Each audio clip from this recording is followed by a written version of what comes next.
Hi, welcome to our next video in Module 2.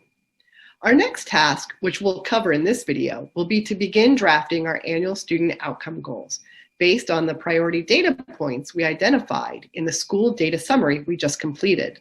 As we talked about in the previous video, annual student outcome goals help us focus our work so that we're using our time the most effectively. Your student outcome goals won't encompass all of your work, and that's okay. The student outcome goals are intended to provide an annual focus for your school counseling program.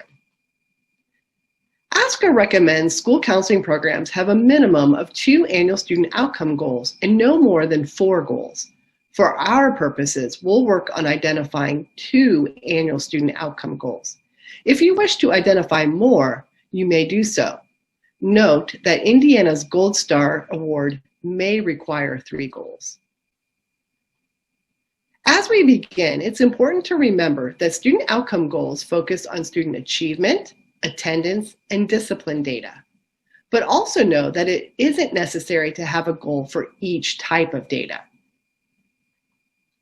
ASCA also recommends that one of your annual student outcome goals serve as a closing the gap goal, because a comprehensive school counseling program includes work around closing achievement, attendance, or opportunity gaps, or disciplinary inequities, and closing the gap work is always goal-driven.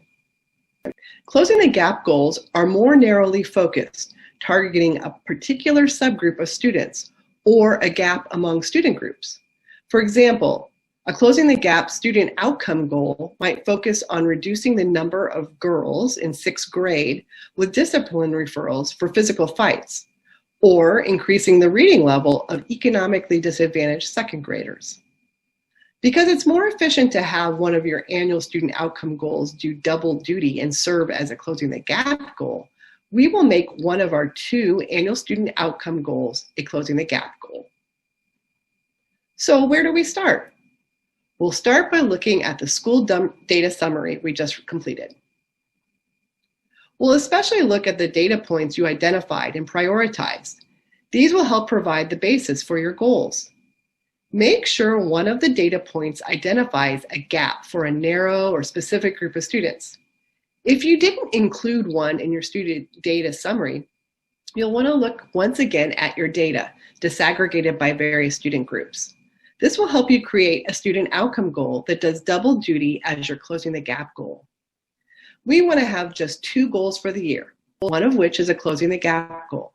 If you identified and prioritized more than 2 data points in your school data summary, you'll want to pinpoint 2 specific data points that will serve as the basis for your goals.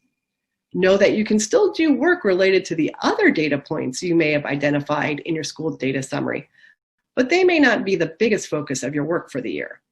If you're thinking about seeking Indiana's Gold Star, it may require 3 goals.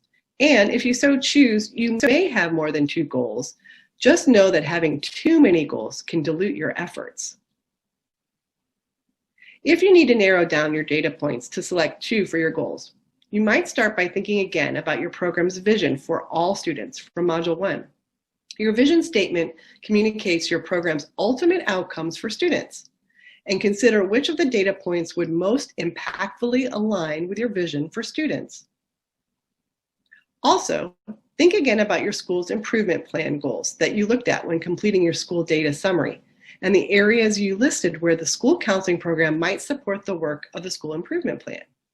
These are the priorities for your school and for your administrators. And finally, think about your supplemental data and what it tells you might be contributing to any needs, gaps, or concerns, and how or even if the school counseling program might make an impact.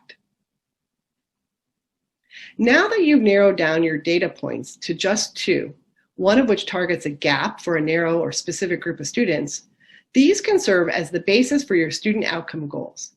Again, if you wish to have more than 2 annual student outcome goals, but no more than 4, you may do so. Let's start with selecting the data points you've prioritized and are choosing to be the basis of your annual student outcome goals. You'll next select the school year for this goal. This will be next school year, which will automatically be chosen for you.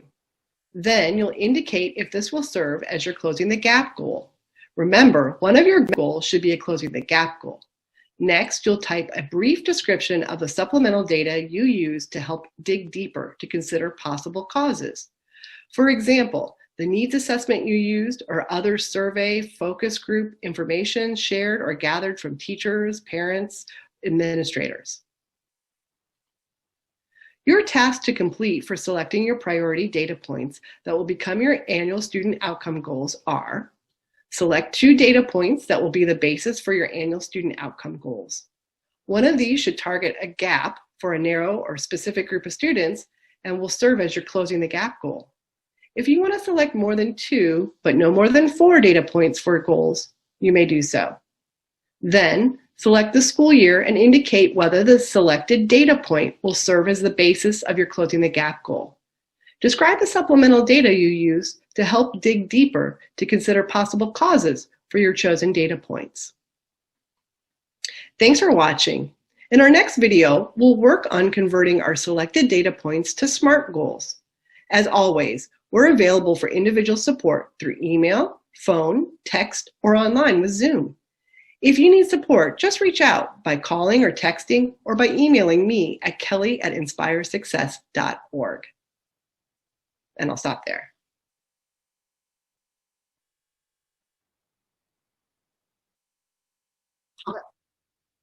Yes. So I'll start in 5, 4, 3, 2, 1. Thanks for watching. In our next video, we'll work on converting our selected data points to SMART goals. As always, we're available for individual support through email, phone, text, or online with Zoom.